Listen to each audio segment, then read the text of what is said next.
Oke, baik. Assalamualaikum warahmatullahi wabarakatuh. Shalom, Om Swastiastu, Namo Buddhaya, salam kebajikan untuk kita semua. Yang terhormat Bapak Dr. Mei Susanto SHMH, selaku dosen pengajar Hukum Ilmu Perundang-undangan kelas A, kami di sini dari kelompok IPU akan menjelaskan dan memaparkan hasil review dan juga resume kami tentang bukunya Hans Kelsen yang berjudul General Theory of Law and State. Mungkin bisa di next slide.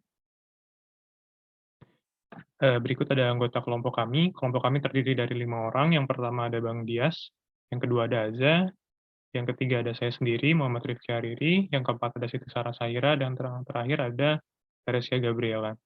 Mungkin bisa di next slide. Oke, mungkin kita langsung masuk ke materi pertama yang akan dijelaskan oleh rekan saya, Siti Sarah Saira. Pada Siti Sarah Saira, dipersilakan. Baik, terima kasih Rifki. Untuk bahasan yang pertama itu mengenai the concept of law atau konsep hukum. Yang pertama adalah mengenai hukum dan keadilan, yaitu perilaku manusia sebagai objek dari aturan hukum adalah tata aturan atau order tentang perilaku manusia. Pendapat menurut Hans Kelsen ini berarti bahwa hukum sebagai tata aturan bukanlah sekedar aturan atau rule saja, melainkan seperangkat aturan atau rules yang memiliki suatu kesatuan sehingga dapat dipahami sebagai suatu sistem. Hanya dengan memahami hubungan-hubungan yang menyatukan tata hukum itu, sifat dari hukum atau nature of law dapat dimengerti sepenuhnya.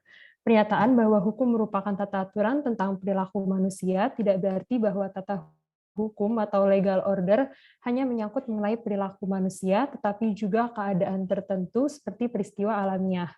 Selain hukum, terdapat berbagai macam tata aturan perilaku manusia seperti moral atau agama, sehingga definisi hukum harus spesifik agar dapat digunakan untuk membedakan hukum dari tata aturan yang lain. Untuk selanjutnya, mengenai definisi dari hukum berdasarkan ilmu pengetahuan dan politik, untuk mendefinisikan konsep hukum ini harus dimulai dengan pertanyaan, apakah fenomena sosial yang umumnya disebut hukum menunjukkan karakteristik umum yang membedakannya dari fenomena sosial lain yang sejenis? Dan apakah karakteristik ini begitu penting dalam kehidupan sosial manusia, sehingga dapat dijadikan dasar suatu konsep yang bermanfaat bagi pengetahuan kehidupan sosial? Untuk menjawab pertanyaan tersebut, Hans Kelsen ini dalam pendapatnya menyatakan bahwa dapat dimulai dari penggunaan istilah hukum yang paling umum. Dalam kajian ini, hukum akan didefinisikan dalam terminologi yang digunakan sebagai alat dalam aktivitas intelektual. Definisi hukum dapat dipengaruhi oleh bias politik. Dalam bias politik ini, hukum dapat dipersamakan dengan apa yang kita sebut sebagai cita keadilan. Seperti pada contohnya ini, pendapat politik yang menyatakan bahwa hukum dalam rezim Bolshevisme, sosialisme nasional, dan atau fasisme yang menindas kebebasan adalah bukan hukum, yang kemudian dibuatlah konsep hukum demokrasi dan liberalisme yang menjunjung keadilan. Padahal dari pandangan ilmu pengetahuan yang bebas dari penilaian moral dan politik, demokrasi dan liberalisme ini hanyalah dua prinsip yang mungkin ada dalam suatu organisasi sosial, seperti halnya juga autokrasi dan sosialisme. Permasalahan hukum dalam ilmu pengetahuan merupakan masalah teknik sosial, bukan permasalahan moral. Tata aturan yang berada dalam masyarakat belum tentu memiliki implikasi penilaian secara moral bahwa tata aturan tersebut ini baik atau adil. Dapat saja apa yang dipandang adil, beberapa memandangnya tidak adil. Jadi hukum dan keadilan ini adalah dua konsep yang berbeda. Hukum yang dipisahkan dari keadilan ini menurut Hans Kelsen adalah hukum positif. Yang ketiga, yang C adalah konsep hukum dan ide keadilan. Untuk memisahkan konsep hukum dari ide keadilan sangatlah sulit, karena kebingungan ini berasal dari kecenderungan ideologi untuk membuat hukum positif itu terlihat sebagai keadilan. Tendensi mengidentikan hukum dan keadilan adalah tendensi untuk menjustifikasi suatu tata aturan sosial. Hal ini merupakan tendensi dan cara kerja politik, bukan tendensi dari ilmu pengetahuan. Pertanyaan apakah suatu hukum adalah adil atau tidak, dan apa elemen esensial dari keadilan ini tidak dapat dijawab secara ilmiah. Lalu kemudian, apa yang dapat mengartikan bahwa suatu aturan sosial itu merupakan sebuah keadilan? Menurut Hans Kelsen, keadilan adalah kebahagiaan sosial, yaitu artinya bahwa tata aturan yang mengatur perilaku manusia yang berlaku bagi semua orang, dan semua orang menemukan kepuasan sehingga semua menemukan kebahagiaan. Yang selanjutnya adalah yang bahasan pertama dari bab konsep hukum dan ide keadilan, yaitu adalah keadilan sebagai suatu penilaian subjektif atas nilai. Tidak akan ada hukum yang adil yang mampu memenuhi kebahagiaan setiap orang. Keadilan yang paling besar yang dapat dicapai adalah pemenuhan kebahagiaan sebanyak-banyaknya. Sampai di manakah kemudian batasan pemenuhan kebahagiaan tersebut agar kita dapat menyebutnya sebagai keadilan? Hal ini tidak dapat dijawab dengan jawaban rasional. Jawaban atas hal tersebut adalah pemberian nilai atau judgment of value berdasarkan dari faktor emosional, sehingga hal ini merupakan hal yang subjektif yang bersifat relatif. Suatu sistem nilai, terutama mengenai moral dan keadilan dalam masyarakat, merupakan fenomena sosial yang tidak diciptakan secara bebas oleh individu tersendiri, tetapi selalu merupakan hasil saling mempengaruhi antar individu dalam suatu kelompok. Yang selanjutnya mengenai hukum alam sebagai aturan yang mengatur hubungan manusia dengan manusia lain sesuai hukum kodrat seorang manusia dianggap merupakan hukum yang berbeda dengan hukum positif yang lebih tinggi, lebih valid serta adil karena berasal dari alam, dari akal manusia, atau dari kehendak Tuhan. Namun tidak ada satupun teori yang sejauh ini berhasil mendefinisikan tatanan yang adil ini dengan cara yang mendekati akurat atau yang objektif. Akibatnya, ketika norma-norma yang diklaim sebagai hukum alam muncul sebagai hukum positif, mereka dinyatakan sebagai hukum yang adil. Prinsip-prinsip hukum kodrat dihadirkan untuk menyetujui atau menolak suatu tatanan hukum positif. Kedua hal tersebut, keabsahannya bertumpu pada penilaian atau a judgment of value yang tidak memiliki objektivitas. Analisis kritis selalu menunjukkan bahwa mereka hanya mengekspresikan kepentingan kelompok atau kelas tertentu. Kemudian ada dualisme hukum alam dan hukum positif. Doktrin hukum alam memiliki karakteristik dasar berupa dualisme antara hukum positif dan hukum alam. Konsep ini mirip dengan konsep yang diberikan oleh Plato, yaitu konsep transendental. Berdasarkan filsafat Plato, doktrin tentang ide yang membagi dua dunia menjadi dua wilayah. Yang pertama adalah dunia yang terlihat, yang disebut sebagai realitas, dan yang kedua adalah dunia ide yang tidak terlihat atau dunia ini yang tidak sempurna. Keadilan ini hanyalah cita-cita yang tidak dapat diakses oleh kognisi manusia.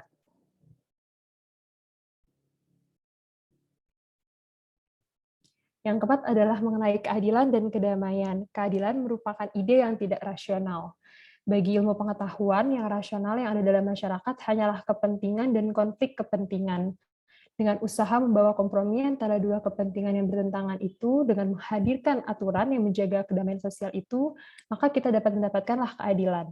Walaupun ide keadilan berbeda dengan perdamaian yang ideal, namun terdapat tendensi untuk mengidentikan kedua ide tersebut, atau setidaknya untuk mensubstitusikan ide perdamaian terhadap keadilan.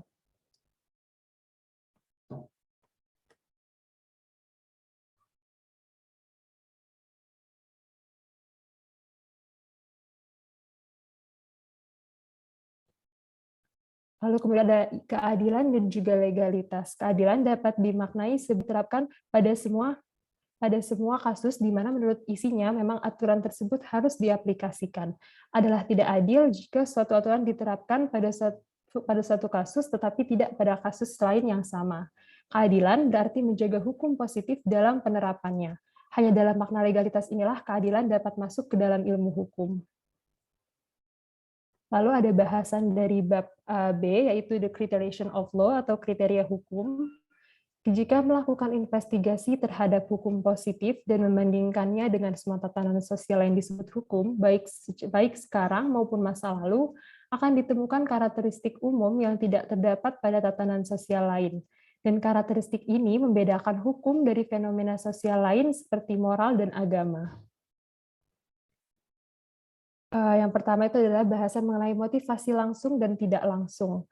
Terkait dengan cara agar perilaku sosial ini dipatuhi, terdapat berbagai tipe aturan sosial yang memiliki karakteristik berupa motivasi agar aturan ini membujuk orang agar melakukan aturan tersebut. Yang pertama ada motivasi tidak langsung, yang keberlakuan ini bergantung kepada sanksi, dan yang kedua ada motivasi langsung atau motif untuk melakukan sesuatu sesuai dengan norma. Yang kedua ada sanksi transendental dan sanksi yang terorganisasi secara sosial. Dalam perkembangannya itu, tatanan sosial awal atau masih primitif memiliki karakter sepenuhnya yang religius atau transendental. Tidak ada sanksi lain selain sanksi religius yang berasal dari otoritas di atas manusia, atau kita menyebutnya sebagai Tuhan, kepercayaan. Dalam perkembangannya, di samping yang transendental, muncul sanksi yang bersifat sosial. Namun pada awalnya, sanksi yang diorganisasikan secara sosial ini tetap berdasar kepada religius atau sanksi transendental. Perkembangan berikutnya pada tatanan religius, di mana telah dipercaya adanya pembalasan Tuhan setelah kehidupan, sanksi transendental menjadi motivasi bagi individu untuk patuh terhadap tata aturan sosial.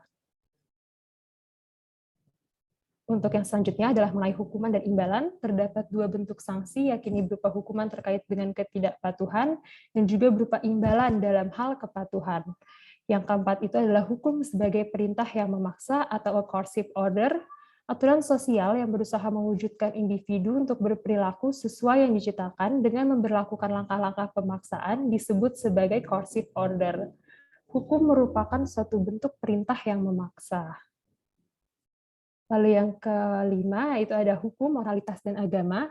Ketika menganggap hukum sebagai teknik sosial dengan perintah yang memaksa, kita dapat membandingkannya dengan aturan sosial lainnya yang memiliki tujuan serupa dengan hukum tetapi memiliki arti yang berbeda.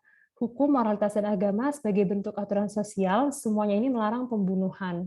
Tetapi hukum ini yang pertama menentukan paksaan terhadap pembunuhan tersebut sesuai dengan yang ditentukan aturan hukum. Kalau moralitas terbatas kepada menyatakan seperti kamu dilarang membunuh tanpa menentukan reaksi moral tertentu. Dan norma agama mendekati hukum dengan mengancam perbuatan pembunuhan dengan hukumannya itu oleh otoritas di atas manusia. Lalu kemudian ada monopoli penggunaan paksaan. Paksaan dalam hukum dilakukan untuk mencegah adanya penggunaan paksaan dalam masyarakat. Ini terlihat seperti antinomi atau kenyataan yang kontroversial. Namun demikian, sebab hukum menjunjung perdamaian dan melarang penggunaan paksaan. Hukum tidak sama dengan penggunaan paksaan biasa. Dapat dikatakan bahwa hukum membuat penggunaan kekuatan paksaan menjadi monopoli dari komunitas guna mendamaikan komunitas itu sendiri. Yang selanjutnya adalah hukum dan kedamaian. Damai adalah suatu kondisi di mana tidak adanya penggunaan paksaan. Kedamaian hukum bukan merupakan kondisi tidak adanya paksaan secara absolut atau suatu anarki, tetapi kondisi monopoli paksaan oleh komunitas, sebab hukum adalah aturan di mana penggunaan paksaan itu terlarang kecuali dalam kondisi tertentu untuk individu tertentu, diperbolehkan sebagai sanksi. Lalu kemudian adalah tekanan psikis. Kata paksaan bukanlah paksaan yang dilakukan untuk mengeksekusi sanksi, tetapi lebih kepada rasa takut untuk melakukan pelanggaran hukum. Hal ini yang disebut sebagai suatu tekanan psikis atau psych compulsion. Yang kemudian adalah motif perilaku hukum. Motif melakukan tindakan sesuai hukum tidak mungkin hanya karena takut terhadap sanksi hukum atau percaya kepada kekuatan mengikat aturan hukum. Terkadang orang menaati hukum karena hukuman itu sejalan dengan moral atau nilai religius, atau juga karena manfaat yang didapatkan bila ia melakukan sesuatu sesuai dengan aturan hukum. Lalu ini adalah argumen terhadap pengertian hukum sebagai perintah memaksa. Pada intinya, tesis utama dari Eugene Ehrlich teori ini mengatakan bahwa hukum adalah suatu aturan yang memaksa hanya jika mengidentikan hukum sebagai keputusan pengadilan tentang perselisihan hukum yang diajukan kepadanya.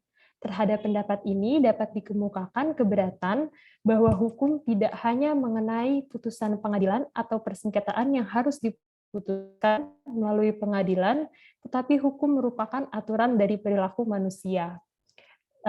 Kemudian teori selanjutnya itu the never ending series of sanctions atau rangkaian sanksi tanpa akhir. Argumen lain yang bertentangan dengan doktrin bahwa paksaan adalah elemen esensial hukum, yaitu argumen bahwa untuk menjamin keberlakuan suatu norma yang melarang perilaku tertentu diperlukan norma lain yang memberikan sanksi dalam hal apabila norma pertama tidak dipatuhi.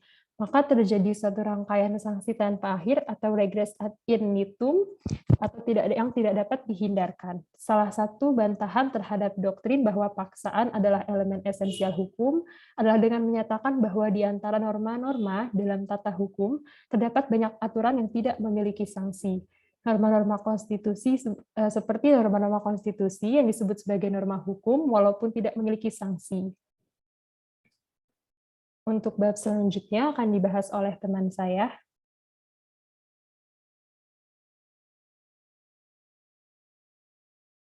Baik, terima kasih Sarah. Untuk bab selanjutnya masih di bab 1, untuk subbab bagian C ada validitas dan keberlakuan.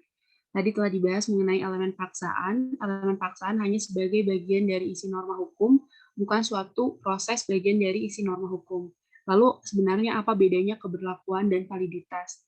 Jadi aturan hukum itu valid terutama bagi mereka yang benar-benar mencuri. Contohnya bagi mereka yang benar-benar mencuri dan dengan demikian melanggar aturan tersebut. Tetapi sebenarnya aturan itu tetap berlaku bahkan jika pencuri tersebut berhasil melarikan diri. Dan oleh karena itu, hakim tidak dapat menghukumnya dan dengan demikian tetap dapat menerapkan aturan hukum. Jadi suatu norma itu valid jika memiliki kekuatan yang mengikat. Jadi aturan adalah hukum dan hukum yang valid adalah norma. Next.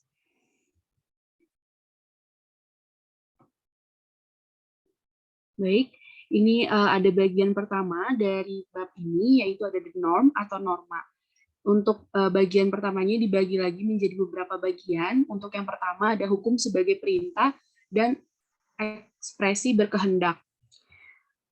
Perintah merupakan ekspresi kehendak dalam bentuk imperatif bahwa orang lain harus bertindak dengan cara tertentu. Tidak semua perintah itu mengikat, tergantung dari otoritas yang memerintahkan. Ada salah satu pendapat Austin yang menurut Hans Kelsen keliru, yaitu ada perintah dan perintah yang mengikat. Contohnya, perintah dari seorang penjahat untuk memberikan uang adalah tidak mengikat, walau penjahat tersebut benar-benar memaksa. Lalu, suatu perintah menurut Hans Kelsen akan tetap mengikat, walaupun yang memerintah tidak memiliki kekuasaan melebihi individu yang diperintah.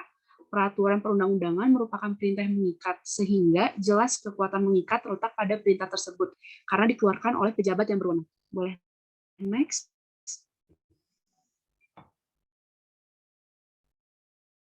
Lalu untuk bagian kedua ada apa itu kehendak para pihak dalam transaksi hukum. Jadi perintah itu hanya ada ketika individu menetapkan dan mengungkapkan tindakan. Hal ini melalui tindakan kehendak memiliki perilaku orang lain sebagai objeknya dan ekspresinya melalui kata-kata atau gerak tubuh atau tanda-tanda lain. Sebuah perintah hanya ada selama elemen tadi itu ada. Lalu ada juga analogi antara perintah dengan kontrak. Jika kita menyatakan apa yang memiliki kekuatan mengikat dengan istilah kontrak, maka hal ini berhubungan dengan kontrak yang sudah mengikat, bukan prosedur pembuatannya yang berupa ekspresi dari niat para pihak yang menyetujui. Karena kedua fenomena tadi itu berbeda. Boleh next? Lalu selanjutnya di bagian 3 masih di subbab the norm itu ada kehendak dari legislator. Perintah dalam undang-undang itu tidak sama artinya dengan keinginan pembuat undang-undang. Karena undang-undang yang berlaku itu sendiri merupakan hasil dari kehendak tersebut. Jadi sederhananya, hal ini karena suatu undang-undang ada karena keputusan parlemen, serta baru eksis ketika keputusan sudah dibuat. Sehingga jika dianggap sebagai ekspresi keinginan, maka undang-undang berlaku pada saat keinginan itu sebenarnya sudah tidak ada. Lalu terkait dengan pembuatan undang-undang sendiri, sebenarnya akan ada saja anggota parlemen yang menentang maupun menyetujui rancangan undang-undang tersebut. Tapi tetap saja keputusan setuju atau tidak setuju terhadap rancangan undang-undang tersebut dianggap sangat esensial dalam pembuatan undang-undang. Hal ini dikarenakan merupakan keputusan seluruh parlemen termasuk juga dari suara minoritas. Boleh next?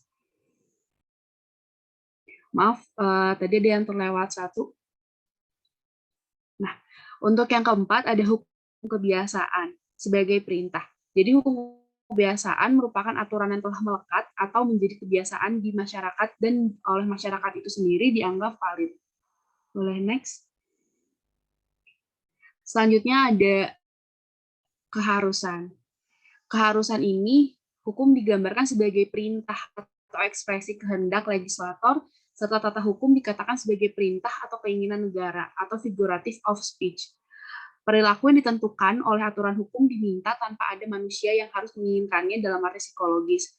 Sebuah norma adalah aturan yang mengungkapkan fakta bahwa seseorang harus bertindak dengan cara tertentu tanpa menyeratkan bahwa siapapun benar-benar menginginkan orang untuk bertindak seperti itu. Oke, boleh next. Ya. Selanjutnya ada adagium non sub homine sed sin lege.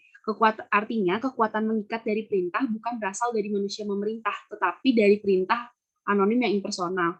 Jadi hukum itu dibuat dengan jalan demokrasi, kan, tidak disebut sebagai perintah, sebab tidak dibuat oleh individu tertentu yang berada di atas individu lain, tetapi oleh sesuatu impersonal selaku otoritas yang berbeda dari seorang individu. Pernyataan harus berperilaku artinya individu harus berperilaku yang ditentukan dengan moral, norma hukum ataupun norma lainnya. Adapun kata seharusnya di sini mengartikan bahwa perilaku manusia itu ditentukan oleh norma. Ada hubungan antara norma dan keharusan. Dari bantuan konsep hukum antara konsep keharusan yang berkolerasi dapat dipahami bahwa makna khusus aturan hukum itu sendiri. Jadi norma itu adalah perilaku individu tertentu. Jika individu tertentu seharusnya berperilaku dengan cara tertentu, maka norma tersebut dikatakan mengikat individu tersebut.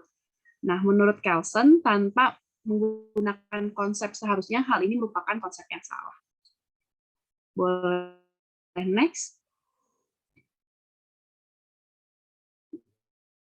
Ini ada untuk masih di bab validifikasi, ini di subbab norma umum dan individual.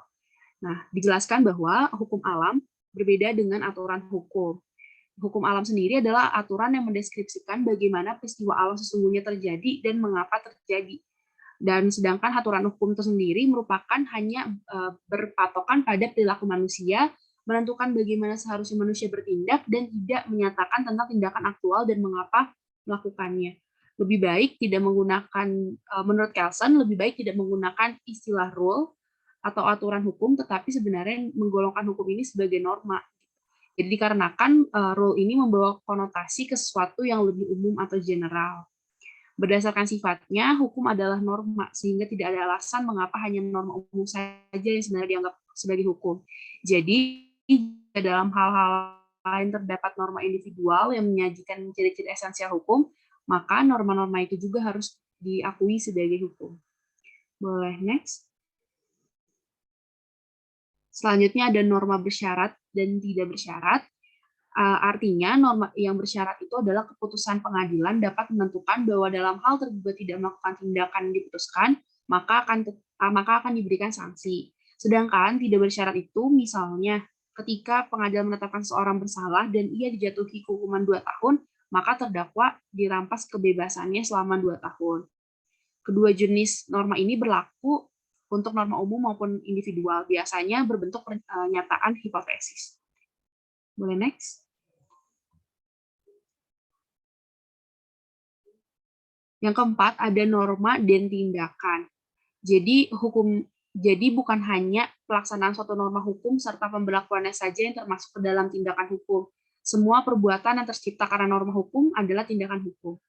Maka akan lebih tepat jika dikatakan bahwa hukum terdiri dari norma-norma hukum dan perbuatan-perbuatan hukum sebagaimana ditentukan oleh norma-norma tersebut.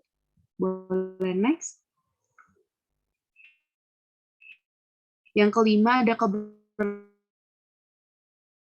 adalah kualitas hukum, maka keberlakuan adalah kualitas perbuatan manusia sebenarnya, bukan tentang hukum itu sendiri.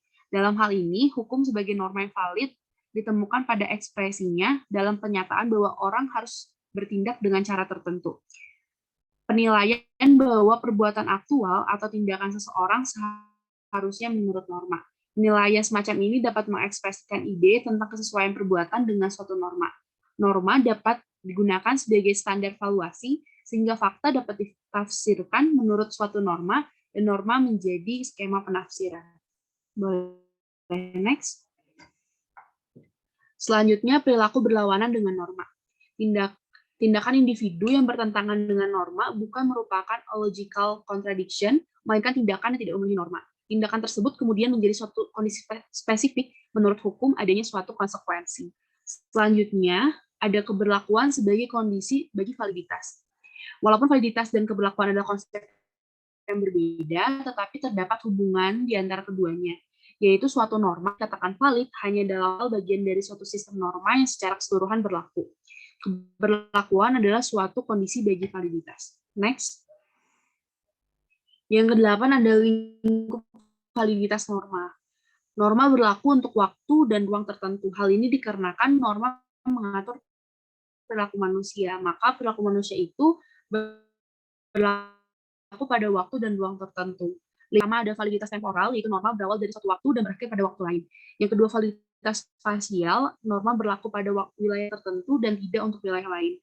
Yang ketiga ada validitas material, bagaimana seharusnya bertindak, tindakan apa yang harus dilakukan dan tidak boleh dilakukan.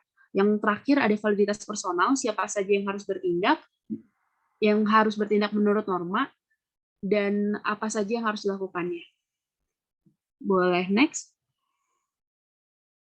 Masih di bagian validity and efficacy, ini ada hukum retroaktif dan ketidaktahuan hukum. Artinya, ada sebuah adagium yaitu ignorantia juris neminim excusat, artinya prinsip dasar bahwa ketidaktahuan hukum bukan merupakan pemaaf seseorang. Berdasarkan adagium tersebut, fakta bahwa seseorang individu tidak tahu bahwa hukum memuat sanksi pada perbuatannya atau omisinya bukan merupakan alasan untuk individu tersebut tidak dikenakan sanksi. Lalu juga ada adagium selanjutnya itu presumptio juris et jure, yaitu dugaan hukum yang tidak membutuhkan bukti. Nah, artinya kenyataannya secara umum hal ini merupakan presuposisikan bahwa hukum yang valid dapat diketahui oleh individu yang perilakunya diatur oleh hukum. Adapun praduga tersebut tidak benar karena merupakan bentuk dari fiksi hukum. Jadi ada kemungkinan dan tidak kemungkinan mengetahui hukum, tidak ada perbedaan esensial di antara hukum yang retroaktif maupun yang tidak retroaktif. Selanjutnya, di bab selanjutnya, yaitu ada the legal norm. Untuk yang pertama ada norma hukum dan aturan hukum dalam arti deskriptif. Paksaan merupakan elemen esensial hukum. Maka norma yang membentuk tatanan hukum harus norma yang menentukan suatu coercive act, atau yaitu berbentuk sanksi. Norma umum harusnya merupakan norma di mana suatu sanksi tersebut dibuat tergantung pada kondisi tertentu. Ketergantungan ini yang berkaitan dengan konsep keharusan yang sudah saya jelaskan sebelumnya. Norma hukum yang ditetapkan oleh otoritas pembuat hukum adalah preskriptif, sedangkan aturan hukum yang diformulasikan oleh ilmu hukum itu sendiri adalah deskriptif. Boleh next. Yang selanjutnya ada aturan hukum dan hukum alam. Aturan hukum dan hukum alam, keduanya ini sama-sama menghubungkan dua faktor, di mana satu sebagai kondisi dan yang lain sebagai konsekuensi. Jadi ada hubungan kausalitas di antara keduanya. Aturan hukum adalah mengenai manusia dan perbuatannya. Contohnya, jika A terjadi, maka B harus terjadi. Arti dari keduanya dihubungkan dengan kata seharusnya. Lalu yang kedua, terkait dengan hukum alam. Hukum alam adalah mengenai sesuatu dan reaksinya. Misalnya, jika A terjadi, maka B terjadi, atau mungkin akan terjadi. Arti hubungan keduanya dihubungkan dengan kata is atau adalah. Jadi, aturan hukum adalah suatu norma pada dasarnya tidak dapat digugat. Adanya pelanggaran hanya mencirikan suatu perilaku aktual yang bertentangan dengan perilaku yang ditentukan oleh norma. Maka tidak ada pengecualian terhadap suatu norma. Next. Ya, untuk yang terakhir, ini ada norma hukum sebagai standar valuasi. Norma hukum dapat diaplikasikan tidak hanya dalam arti dilaksanakan oleh organ atau dipatuhi oleh subjeknya, tetapi juga dapat membentuk dasar bagi suatu penelitian spesifik untuk mengkualifikasikan perbuatan organ atau subjek sebagai lawful atau unlawful. Predikat nilai yang terlibat dalam penilaian yang menyatakan bahwa perilaku tertentu sah atau melanggar hukum itu disebut dengan nilai-nilai hukum. Penilaian nilai hukum dapat diverifikasi melalui fakta-fakta yang mengkondisikan keberadaan norma. Lalu, terkait dengan nilai-nilai keadilan, ini diartikan sebagai mereka yang terlibat dalam penilaian yang menyatakan bahwa suatu tatanan hukum itu adil atau tidak adil. Nilai-nilai keadilan memang tidak terletak dalam hubungan dengan suatu kepentingan, tetapi dalam hubungan suatu norma. Nilai-nilai hukum adalah objektif, pernyataan yang menegaskan nilai-nilai keadilan adalah penilaian subjektif. Penilaian nilai hukum dapat diverifikasi melalui fakta-fakta yang mengkondisikan keberadaan norma. Sekian dari bab 1. Silakan dilanjutkan oleh rekan saya.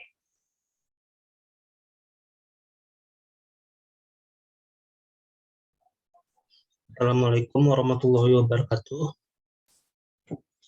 Selanjutnya saya akan melanjutkan bab 4, the legal duty atau kewajiban hukum. Yang subbab yang pertama yaitu kewajiban dan norma. Konsep kewajiban hukum ini berhubungan erat dengan konsep delik. Konsep kewajiban hukum ini berasal dari konsep moral, di mana dalam norma moral hubungan individu kepada suatu perilaku tertentu telah ditetapkan atau dilarang oleh norma.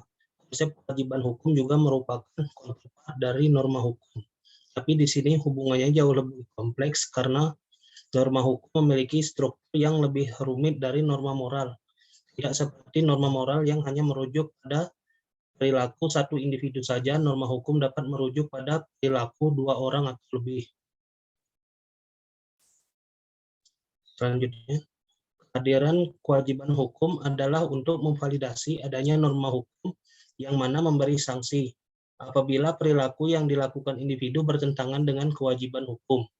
Perilaku bertentangan yang diatur dengan sanksi dalam delik adalah isi dari kewajiban hukum. Kewajiban hukum adalah kewajiban untuk terhindar dari delik dan kewajiban hukum bagi subjek hukum untuk taat pada norma hukum. Dengan definisi kewajiban hukum ini, norma hukum yang mewajibkan subjek untuk menghindari delik dengan melampirkan sanksi adalah menerapkan norma itu sendiri.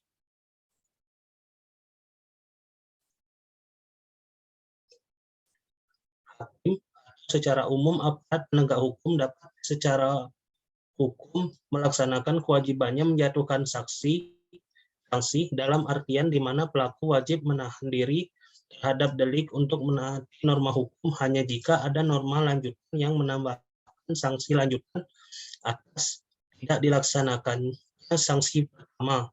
Jadi harus ada dua norma yang berbeda. Satu menetapkan bahwa sebuah organ akan menjatuhkan sanksi kepada subjek hukum, dan satu menetapkan bahwa sebuah organ lainnya akan menjatuhkan sanksi kepada organ pertama tadi apabila sanksi yang pertama tidak terlaksana. Selanjutnya di subbab kewajiban dan sebaiknya. Di sini sebenarnya kata aslinya yaitu tapi saya mengartikannya sebagai sebaiknya. Norma yang pertama menetapkan subjek taat atau tidak taat terhadap makan, dan norma yang kedua menjadikan kewajiban hukum bagi organ yang pertama untuk menjatuhkan sanksi yang menetapkan oleh norma pertama. Organ yang kedua perlu norma ketiga untuk menjatuhkan sanksi kepada organ pertama berdasarkan norma kedua, dan begitu seterusnya. Di sini saya membuat bagan untuk mendeskripsikannya. Pertama, untuk suatu individu terdapat norma yang berlaku bagi dirinya. Apabila dia tidak menaati norma yang berlaku bagi dirinya, yaitu di sini norma 1, maka organ 1 berdasarkan norma 2 akan menjatuhkan sanksi kepada si individu tersebut. Nah, di sini juga apabila si organ 1 ini tidak menjalani kewajibannya yaitu menjatuhkan sanksi terhadap individu, ada organ lain yaitu organ 2 yang berdasarkan norma 3 berkewajiban untuk menjatuhkan sanksi kepada organ 1 apabila dia tidak menjalani tugasnya, dan begitu seterusnya. Ini begitu seterusnya sampai tidak terhingga ya. Dan selanjutnya, nah ini karena yang seri yang tadi akan seharusnya berlanjut tidak terhingga, jadi di sini Hans Kelsen memberikan jawabannya. Namun bagaimanapun seri ini tidak dapat berlanjut tanpa batas. harus ada norma terakhir di mana penjatuhan sanksi bukanlah sebuah kewajiban hukum sebagaimana dimaksud sebelumnya. Dalam norma terakhir ini, dalam suatu kondisi sebaiknya terdapat penjatuhan sanksi. Sebaiknya di sini tidak bersesuaian dengan konsep kewajiban hukum. Suatu organ yang sebaiknya menjatuhkan sanksi berarti bisa melaksanakannya atau tidak. Jadi tidak terdapat adanya kewajiban hukum bagi organ ini untuk menjatuhkan sanksi hukum. Jadi untuk organ yang sebaiknya ini dia tidak memiliki kewajiban hukum, jadi jika ia tidak melakukannya, tidak ada organ lain yang perlu untuk menjatuhkan sanksi kepadanya. Selanjutnya,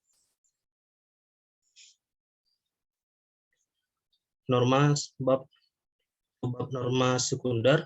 Jika dikatakan kewajiban hukum sebaiknya dijalankan, maka sebaiknya juga dapat berlaku pada sanksi.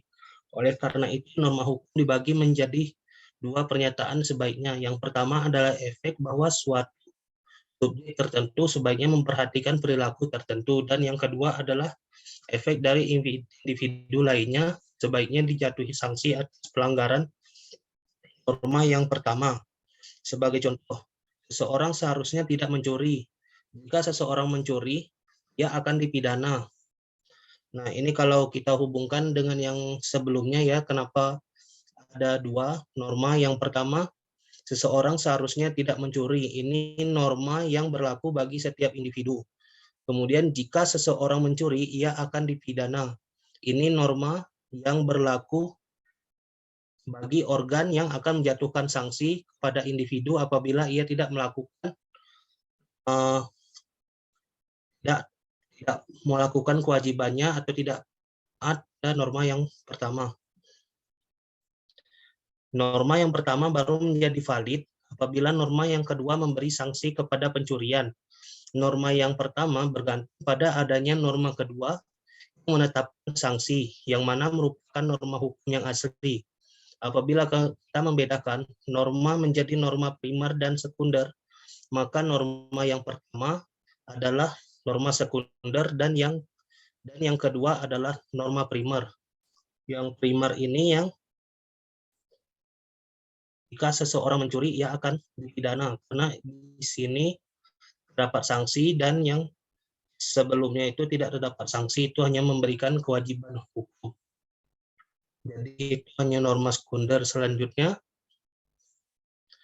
di sini Hans Kelsen membandingkan teorinya dengan teori Austin.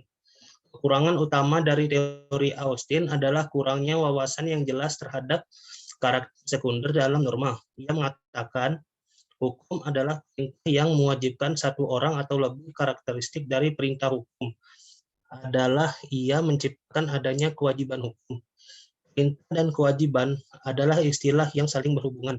Jika Austin menganggap kewajiban hukum adalah konsekuensi dari adanya sanksi, maka perilaku yang menjadi kewajiban hukum kita tidak bisa identik sama dengan perintah dan yang menjadi kewajiban hukum kita tidak bisa identik sama dengan perintah dari norma hukum, di mana yang diperintah hanya merupakan sebuah sanksi. Austin menentang definisinya sendiri mengenai kewajiban hukum. Perintah Austin adalah konsep bantu yang dimana di atas ditetapkan sebagai konsep norma sekunder. Selanjutnya, Austin sepertinya menyadari fakta ini, namun ia tidak dapat mencapai gagasan yang jelas. Dalam bab Law of Things, jauh setelah mendefinisikan konsep perintah dan kewajiban, Austin merasa perlu untuk membedakan hak dan kewajiban primer dan sekunder. Hak dan kewajiban atau perintah primer adalah yang mengandung perilaku yang diinginkan oleh pembuat undang-undang. Hak dan kewajiban atau perintah sekunder adalah yang mengandung sanksi yang akan dieksekusi jika kewajiban, hak, dan kewajiban atau perintah primer tidak dipatuhi. Kemudian Austin mengistilahkan perintah sekunder sebagai sanctioning, karena tujuannya adalah untuk mencegah delik dari pelanggaran. Austin menyatakan jika kepatuhan hukum benar-benar sempurna, hanya hak dan kewajiban primer yang akan ada. Austin kemudian menentang definisi perintah dan kewajibannya sendiri dengan kutipan untuk diwajibkan adalah untuk ditanggungjawabkan sanksi. Jadi kalau kita hubungkan dengan yang sebelumnya, di mana contohnya tidak seorang pun boleh mencuri. Jika seseorang mencuri, maka ia akan dipidana. Nah, kalau di teorinya Hans Kelsen, yang menjadi primer itu adalah yang kedua, yaitu jika seseorang mencuri, ia akan dipidana. Dan yang sekunder adalah seseorang pun tidak ada yang boleh mencuri. Nah, namun di teori Austin ini berbeda. Di teori Austin ini yang menjadi yang primer adalah yang pertama, yaitu tidak ada seseorang pun yang tidak boleh mencuri. Karena jika kepatuhan hukum benar-benar sempurna, hanya hak dan kewajiban primer yang akan ada. Karena jika norma ini akan benar-benar ditaati, maka tidak akan ada norma yang kedua, yaitu jika seseorang mencuri, ia akan dipidana. Jadi itu tidak akan pernah ada ya, karena tidak ada yang mencuri. Selanjutnya, nah, jadi setelah melihat membandingkannya dengan teori Austin tadi, di mana bagi Hans Kelsen yang primer adalah norma hukum yang kedua, dan di teori Austin yang primer adalah norma hukum yang pertama. Jadi dapat disimpulkan bahwa dua norma ini sama-sama pentingnya. Jadi Hans Kelsen menambahkan hak dan kewajiban primer dan sekunder tidak mewakili perbedaan logis, karena hak dan kewajiban primer bukanlah hak atau kewajiban yang dengan sendirinya tanpa hak atau kewajiban sekunder yang menopangnya, dan begitu pula sebaliknya. Ini hasil kesimpulan dari Hans Kelsen setelah membandingkan teorinya dengan teori Austin. Sekian dari saya, terima kasih. Selanjutnya. Baiklah, selanjutnya adalah pemaparan mengenai tata hukum atau legal order. Baik, boleh next. Dalam legal order ini, kita harus mengetahui mengenai kesatuan tata normatif. Yang pertama, mengenai norma dasar sebagai landasan validitas. Yang pada dasarnya, norma bukanlah suatu pernyataan mengenai realitas, oleh karena itu, norma tidak seharusnya mengenai benar atau salah. Yang di sini, menurut Hans Kelsen adalah bahwa suatu norma itu dapat saja valid atau tidak valid. Alasan validitasnya, dari sebuah norma itu bukanlah tentang kebenaran pernyataan adalah, namun melainkan adalah sebuah kesesuaiannya dengan realitas. Pertanyaan mengapa sesuatu seharusnya terjadi tidak pernah dapat dijawab dengan penekanan pada akibat bahwa sesuatu harus terjadi, tapi hanya oleh penekanan bahwa sesuatu seharusnya terjadi. Jadi alasan validitas suatu norma adalah suatu preposisi bahwa terdapat suatu norma akhir yang valid, yaitu norma dasar. Uraian alasan validitas norma ini bukan suatu penjelasan yang tidak akhir, tetapi berakhir pada suatu norma tertinggi yang menjadi alasan akhir validitas di dalam sistem normatif. Next. Baik, dalam teori hukum itu dikenal dengan adanya teori hukum normatis, teori hukum statis, dan teori hukum dinamis. Bisa dilihat di sini, teori hukum statis itu merupakan sifatnya dari yang umum ke yang khusus. Kalau yang sistem dinamis itu, pada dasarnya objeknya adalah aktivitas proses pembuatan dan pelaksanaan hukum. Boleh next. Selanjutnya, dalam pembahasan selanjutnya itu adalah hukum sebagai sistem dinamis. Yang harus diketahui yang pertama mengenai sistem norma statis yang merupakan validitas norma hukum tidak karena dirinya sendiri atau karena norma dasar memiliki kandungan yang kekuatan mengikatnya terbukti dengan sendirinya. Hukum di sini adalah selalu hukum positif, dan positivisasi tersebut berdasarkan pada fakta bahwa hukum tersebut dibuat atau dibatalkan dengan tindakan manusia yang bebas dari sistem moralitas dengan norma sejenis lainnya. Norma dasar tata aturan hukum positif adalah semata-mata aturan fundamental di mana diatur pembuatan berbagai macam norma. Next. Baik, selanjutnya itu adalah hukum kebiasaan dan undang-undang. Di sini kebiasaan merupakan tindakan umum yang dilakukan secara sadar dan diakui sebagai norma mengikat dan bukan merupakan pilihan bebas. Terdapat perbedaan antara undang-undang dan hukum kebiasaan sebagai dua bentuk dasar hukum.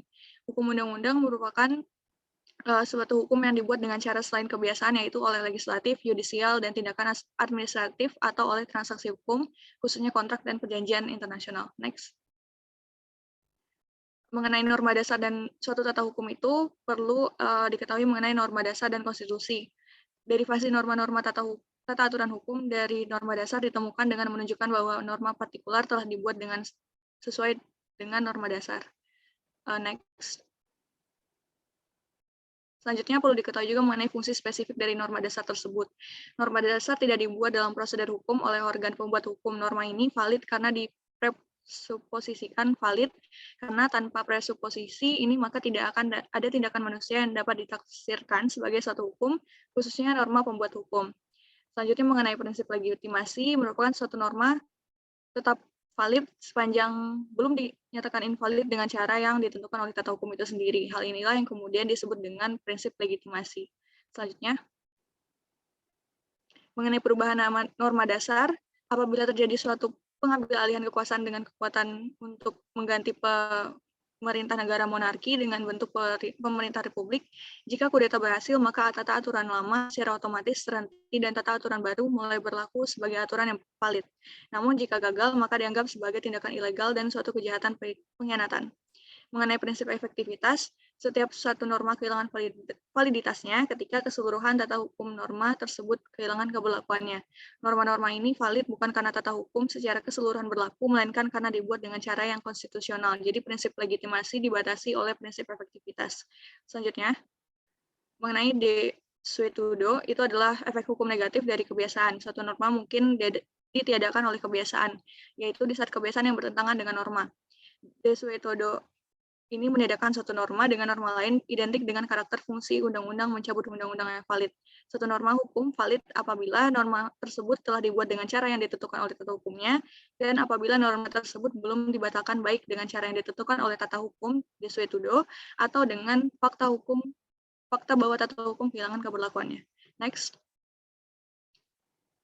Selanjutnya adalah mengenai OKNIS. Norma dasar dari suatu hukum nasional bukanlah merupakan produk dari imajinasi hukum. Fungsi norma dasar adalah membuat penafsiran normatif terhadap fakta tertentu, dan hal ini berarti bahwa penafsiran fakta merupakan pembuatan dan pelaksanaan norma yang valid.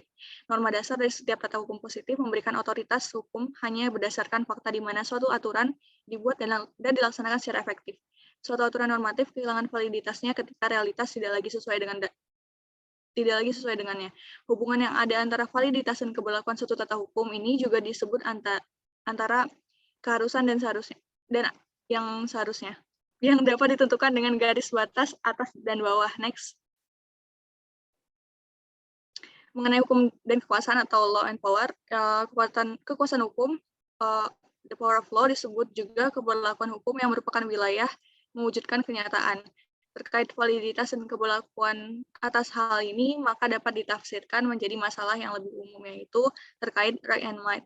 Kalaupun hukum tidak dapat eksis tanpa kekuasaan, maka hukum dan kekuasaan, right and might, tetap bukan sesuatu yang sama. Hukum adalah tata aturan spesifik atau suatu organisasi kekuasaan.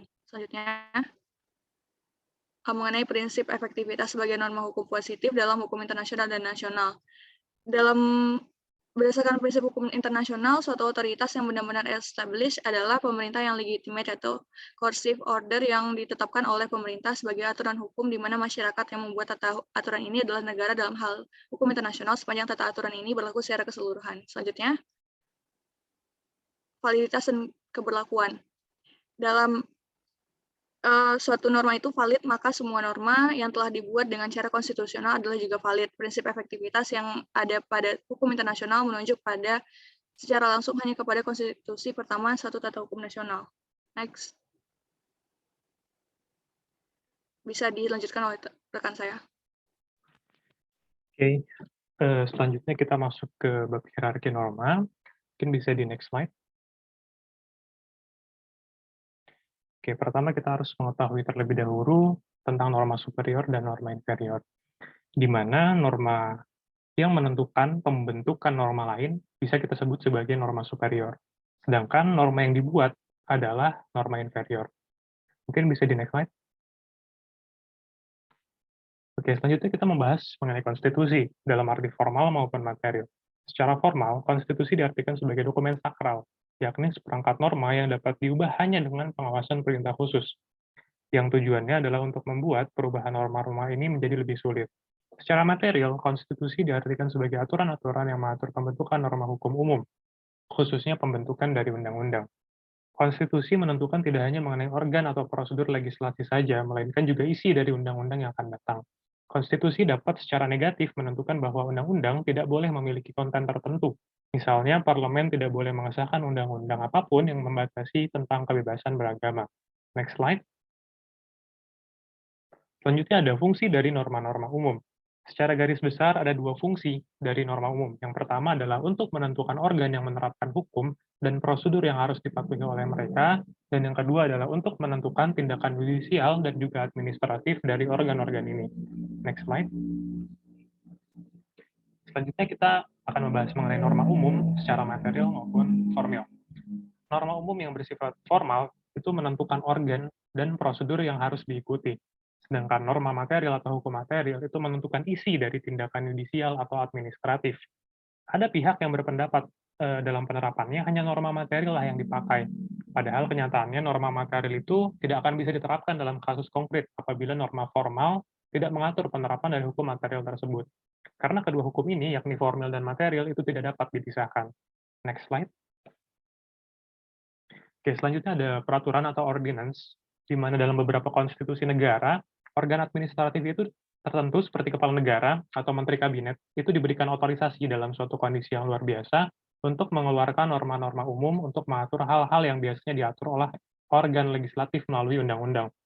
Norma umum semacam ini disebut juga sebagai peraturan atau ordonansi. Next slide. Oke, selanjutnya ada sumber hukum, di mana sumber hukum adalah satu bentuk ekspresi yang ambigu, di mana norma dasar adalah sumber hukum, tetapi dalam pengertian yang lebih luas, norma hukum adalah sumber bagi norma lainnya. Maka secara umum dapat diartikan bahwa norma hukum yang lebih superior menjadi sumber hukum dari norma hukum yang lebih inferior, sebagaimana konstitusi menjadi sumber bagi undang-undang, dan undang-undang menjadi sumber bagi keputusan hakim, dan begitu seterusnya. Maka sebenarnya sumber hukum adalah hukum itu sendiri. Next slide. Oke, selanjutnya ada pembentukan dan juga penerapan hukum, di mana pada normalnya setiap tindakan pembuatan hukum adalah penerapan hukum dalam waktu yang bersamaan. Hal ini dikarenakan pembuatan norma hukum merupakan penerapan norma hukum yang lebih tinggi.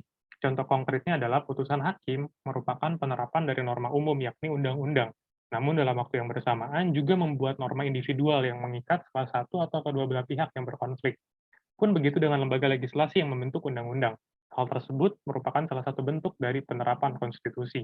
Hal ini merupakan konsekuensi dari fakta bahwa setiap tindakan pembentukan hukum harus ditentukan oleh tata hukum. Next slide. Oke, selanjutnya adalah norma individu yang dibuat berdasarkan norma umum. Secara dinamis, norma individual yang dibentuk oleh keputusan hakim merupakan suatu tahap dalam sebuah proses yang diawali dengan pembentukan konstitusi, kemudian berlanjut dengan produk dari legislatif, maupun hukum kebiasaan, dan yang terakhir adalah kepada keputusan hakim, di mana proses ini berakhir dengan eksekusi sanksi yang diterima oleh individu. Dalam dunia hukum, tidak ada fakta absolut, yang ada hanyalah fakta yang ditentukan oleh organ yang berkompeten melalui prosedur yang telah ditentukan oleh hukum. Next slide. Oke, selanjutnya hukum konstitusi, di mana pengadilan sebagai organ pelaksana hukum memiliki fungsi untuk menerapkan norma umum, undang-undang, atau kebiasaan ke dalam kasus konkret. Pengadilan tidak hanya mampu menjawab pertanyaan tentang fakta atau quaestio facti aja, tapi juga harus menjawab tentang pertanyaan hukum atau quaestio juris. Norma konstitusi secara intrinsik adalah bagian dari semua aturan hukum yang harus diaplikasikan oleh pengadilan dan organ lainnya. Dalam pandangan dinamis, pembuatan norma umum ditentukan oleh norma yang lebih tinggi, yakni konstitusi. Namun secara statis, norma yang lebih tinggi, yakni konstitusi, diproyeksikan sebagai bagian dari norma yang lebih rendah. Next slide. Selanjutnya ada kekosongan hukum, di mana kondisi ini adalah kondisi di mana hukum yang berlaku tidak dapat diterapkan pada kasus konkret, dikarenakan tidak adanya norma umum yang sesuai dengan kasus tersebut. Tapi tata hukum kita tidak mungkin memiliki kekosongan hukum, karena hakim diotorisasi untuk merubah hukum yang ada untuk diterapkan dalam suatu kasus konkret. Namun, pemberian otorisasi hak kepada hakim ini memberikan terlalu banyak diskresi kepada hakim. Maka kemudian muncul yang disebut dengan fiksi kekosongan hukum, di mana fiksi ini membatasi otorisasi hakim dalam dua aspek. Yang pertama adalah hanya kepada kasus yang tidak diatur oleh norma umum atau undang-undang, Yang kedua, hanya kepada kasus di mana aplikasi hukum yang ada akan menjadi tidak adil atau tidak sesuai dengan apa yang diharapkan oleh hukum itu sendiri. Next slide. Kemudian kita masuk ke konflik norma. Yang pertama ada kesesuaian antara keputusan yudisial atau keputusan hakim dengan norma umum. Gray berpendapat bahwa hukum hanya terdiri dari keputusan yudisial saja, karena undang-undang yang diaplikasikan oleh pengadilan adalah hukum yang dibuat oleh hakim. Dari sudut pandang hukum, tidak dapat terjadi kontradiksi antara suatu keputusan hakim dengan norma hukum seperti undang-undang atau kebiasaan. Kemudian ada kesesuaian undang-undang dengan konstitusi. Permasalahan kesesuaian ini merupakan permasalahan undang-undang yang inkonstitusional, di mana undang-undang hanya dianggap valid apabila sesuai dengan konstitusi. Undang-undang harus juga dibuat dengan atau sesuai dengan cara-cara yang ditentukan oleh konstitusi yang berlaku. Next slide. Kemudian ada garansi konstitusional, di mana semua peraturan perundang-undangan atau norma-norma umum itu digaransi sebagai sesuatu yang konstitusional. Karena apa? Karena kita memiliki mekanisme yang disebut sebagai judicial review atau uji material, di mana uji material ini di Indonesia sendiri dapat diajukan kepada MK atau Mahkamah Konstitusi. Kemudian ada pertanggungjawaban organ secara personal, di mana jika suatu undang-undang berbeda dari yang ditentukan oleh konstitusi, maka konstitusi mungkin saja menentukan bahwa organ yang ikut serta dalam pembuatan undang-undang yang inkonstitusional tersebut, misalnya kepala negara, dapat dimintai pertanggungjawaban dan dihukum untuk alasan tersebut. Jika organ administratif menentukan peraturan yang ilegal, maka dapat dihukum oleh organ yang kompeten untuk menguji legalitas dari peraturan tersebut. Next slide. Oke, selanjutnya ada Rex Judicata, di mana Rex Judicata ini adalah suatu keputusan yudisial menciptakan norma individual yang valid dan legal sepanjang tidak dibatalkan dengan cara yang telah ditentukan oleh hukum, karena ilegalitasnya ditemukan oleh organ yang berkompeten. Kemudian ada nullity dan juga annullability, di mana meskipun norma hukum itu selalu valid, akan tetapi ia dapat dibatalkan atau ditiadakan. Biasanya hal ini dinyatakan dengan pernyataan bahwa norma tersebut tidak berlaku atau void ab initio, atau dinyatakan batal dan tidak berlaku. Pernyataan ini bukanlah sesuatu yang deklaratif, melainkan konstitutif. Artinya, tanpa adanya pernyataan oleh organ yang kompeten, suatu norma itu tidak dapat dinyatakan tidak berlaku. Contoh norma yang null ab initio atau tidak sah atau tidak berlaku, yakni apabila suatu norma belum ditetapkan oleh organ yang kompeten. Dan jika wujudnya adalah null ab initio, maka tidak perlu lagi dibatalkan dengan prosedur hukum yang ada. Next slide. Oke, jadi terdapat prinsip bahwa tidak mungkin ada kontradiksi antara norma inferior dan juga norma superior, karena norma yang lebih tinggi menentukan isi dari norma yang lebih rendah, di mana hal ini merupakan salah satu cara untuk menghindari kontradiksi tersebut. Inkonstitusionalitas dan ilegalitas suatu norma harus dipresuposisikan sebagai suatu hal yang valid, karena adanya kemungkinan untuk dibatalkan dan dinyatakan tidak berlaku. Pembatalan ini artinya menegasikan bahwa keberadaannya dengan pengetahuan hukum. Kesatuan tata hukum tidak pernah dapat dibahayakan oleh kontradiksi antara norma yang lebih tinggi dengan norma yang lebih rendah dalam suatu hierarki hukum. Begitu kata Prof. Jimli Asidiki. Boleh next slide? Oke, mungkin cukup sekian penjelasan dari kelompok kami, kelompok 16 Ilmu Perundang-undangan kelas A. Kurang dan lebihnya kami mohon maaf. Sekian, wassalamualaikum warahmatullahi wabarakatuh.